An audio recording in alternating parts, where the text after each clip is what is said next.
I'm going to tell you about the mistakes that I see London tourists make the most when they come here and how you can avoid them yourself. And you might have seen my video about this before that I made a couple of years ago, but this is the updated 2019 version, and some of our community members have made their own contributions.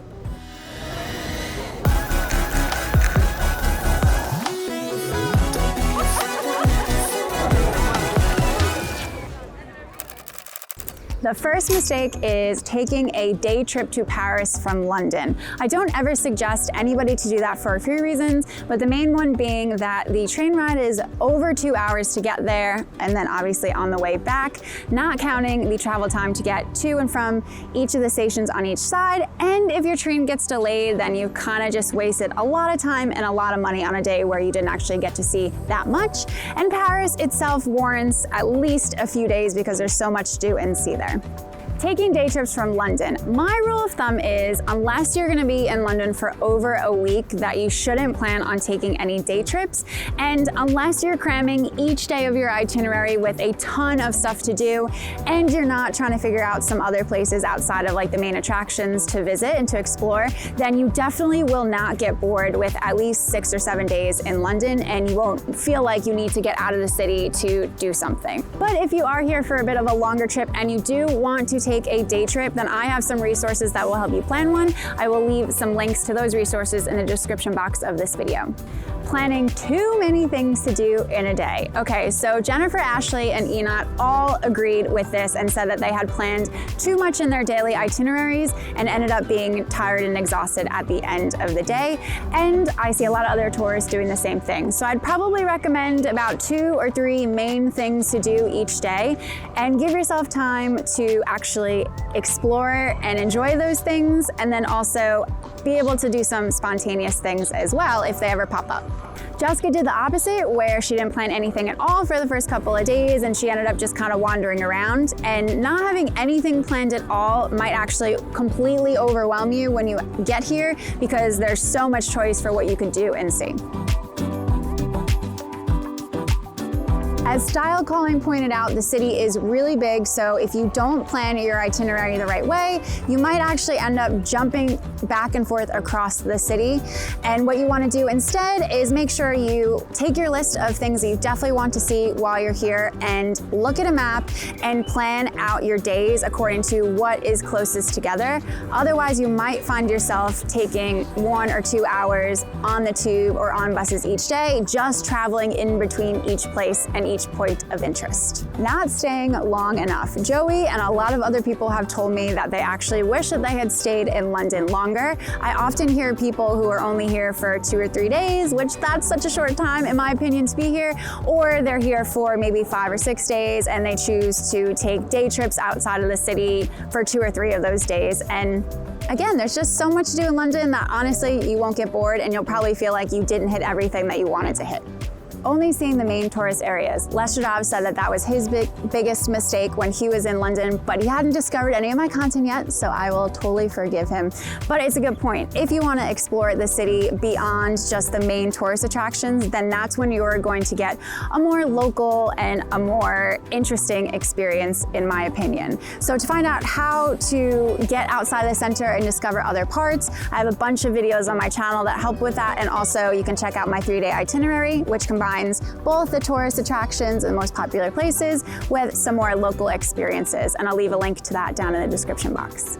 Not having working data on your phone. So London's a little bit weird and different from the rest of Europe, where I feel like you can find usually free public Wi-Fi very easily. In London, that's not really the case. You usually have to go into a cafe or a hotel and you end up buying something or this and that. So I would actually recommend, for ease, it's better to have data on your phone. And there's a few ways that you can go about that if you're from outside of the UK. And I have actually a whole video about that. So just in the interest of time, go watch that video for more information about that, which is linked up in the description box of the video.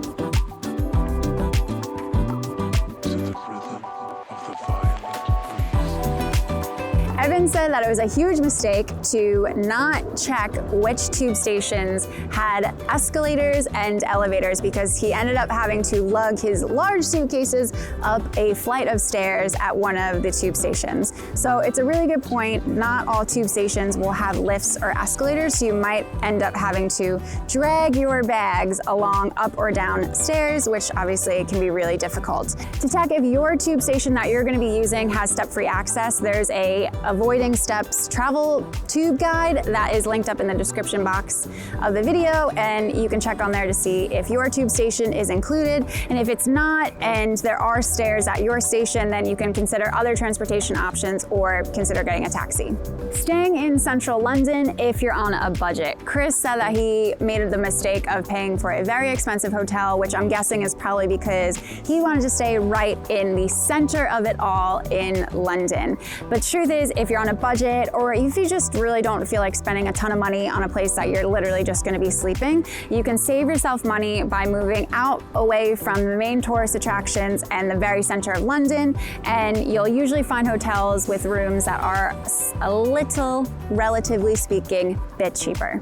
Then Krista did the opposite, where she ended up staying too far outside the city, and then it took her a lot of time to get into the center of London. So what you want to do is look for a hotel that has a good balance of a good price, but also not too far from the center of London. And the way you can figure that out is just by putting the hotel into Google Maps and seeing how long it would take you to get from the hotel to Charing Cross Station, which is right in the center of the city. If you need some help with choosing an area and a hotel to stay in London, then you should watch my Book Your London Hotel series, which you can watch by clicking the box that's popping up in the corner here.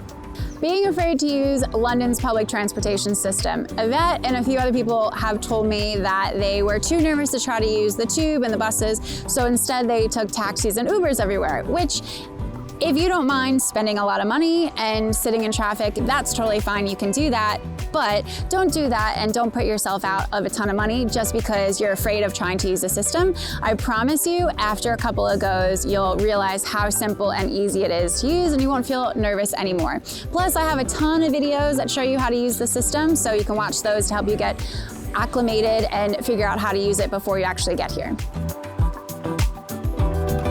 Carla's mistake was that she didn't research any food spots to go to before she got here, so her first couple of days in London, she did not eat very well, which can happen pretty easily because especially when you're in the areas around the main tourist attractions, it can be very, very hard to find good food and good drinks. If you need food recommendations, you can watch some of my videos, which have tons of recommendations for where to eat and where to drink, or that 3-day itinerary that I mentioned before has a ton of great options as well.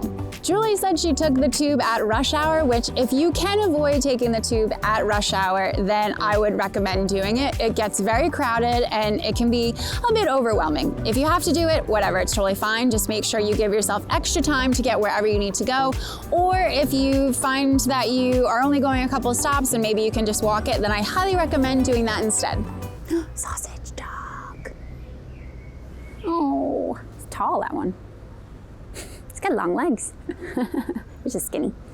Ivona got a 30-pound fine on the train because she forgot that Oyster cards can only be used in London. So the Oyster card is specifically for the London transportation system and also works on overground trains that are within the zone system. So if you're going outside of the city, you're probably gonna have to buy a paper ticket for there. If you need to check if you need to get a paper ticket or you can use an Oyster card, I have linked up a map in the description box that tells you all of the stations that are part of the Oyster system, so you can look it up on there.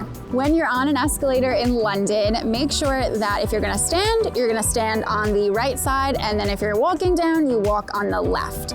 If you don't do that, you'll probably very quickly get a Londoner behind you saying a little "excuse me" so that you move to the right so they can continue walking down. Not trying different cuisines. So you should definitely try British food while you're in London, but the beauty of this city is that we have so many cuisines and so many restaurants that serve them up really good. So I would actually recommend to do your research and find some restaurants that are serving cuisines that you would never be able to get back at home.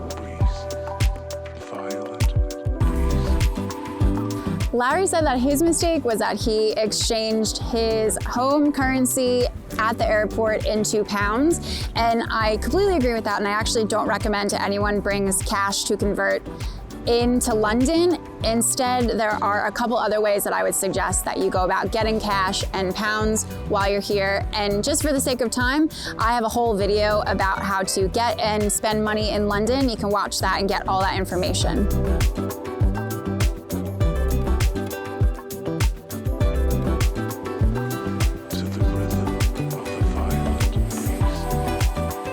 Not checking operating hours. I often hear tourists say that they went to this thing and didn't realize it was going to be closed on that day, or that thing closed earlier than they expected. And I think that's okay, because that just happens when you're on holiday time. But if there's anything that you definitely for sure want to do, make sure you check on the website for the operating hours to make sure you don't go on a day that it's closed or a day that it closes early. Having too much planned on your first day. And young Donna said that this was a big problem for her because she arrived on an international overnight flight. So the first day they planned a bunch of stuff but ended up missing it because they were just too tired. And I usually recommend having one thing planned to make sure that you keep yourself awake so you can get yourself onto London time, but don't plan anything that you'd be upset that you missed, just in case your flight's really delayed or you're just way too tired to actually go and do it. For more tips and tricks for your visit to London, I have tons of other videos to watch, and you can watch one of them by clicking the box that's popping up right below me. Only seeing the most tourist-centric. Only seeing the most